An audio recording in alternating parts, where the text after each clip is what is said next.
Mga nakaligtas sa paglubog ng bangka sa Indonesia umabot sa 11 at mga residente sa Mexico ipinagdiwang ang karawan ng isang bulkan.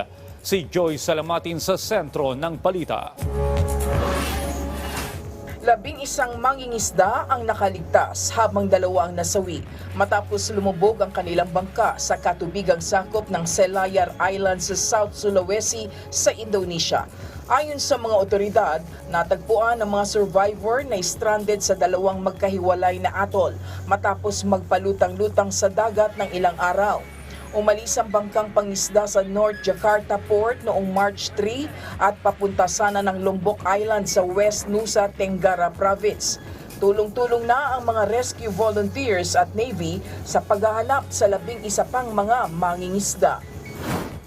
Pinagtibay ng European Parliament ang isang batas na poprotekta sa mga mamamahayag mula sa political interference. Layon din ng nasabing batas na pagtibayin rin ang editorial independence at naglalayong pagbutihin pa ang transparency pagdating sa media ownership. Pinuri ni European Union Commissioner for Values and Transparency Vera Jourova na mahalaga sa demokrasya ang independent media at tungkulin ng mga demokrasya na protektahan sila. Ikinalugod rin ng media watchdog na Reporters Without Borders ang nasabing hakbang. Ipinagdiwang ng mga residente sa bayan ng Santiago sa Lixintla sa Mexico ang kaarawan ng Don Goyo o ang tawag nila sa Popocatépetl Volcano. Magiliw na hinandugan ng mga residente ang bulkan ng mga awit, sayaw at alay. Sa kabila ng matinding aktibidad kamakailan, patuloy pa rin ipinagdiriwang ng mga residente ang kaarawan ng bulkan kahit na pinahigpitan ng mga otoridad ang paglapit sa bulkan ngayong taon dahil sa safety concerns.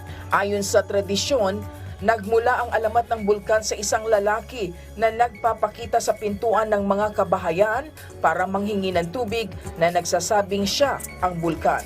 Nananatiling isa sa pinakamapanganib na bulkan sa buong mundo, ang Popocatépetl, kung saan naninirahan ang nasa 25 milyong katao sa palibot ng 60-mile radius ng bulkan.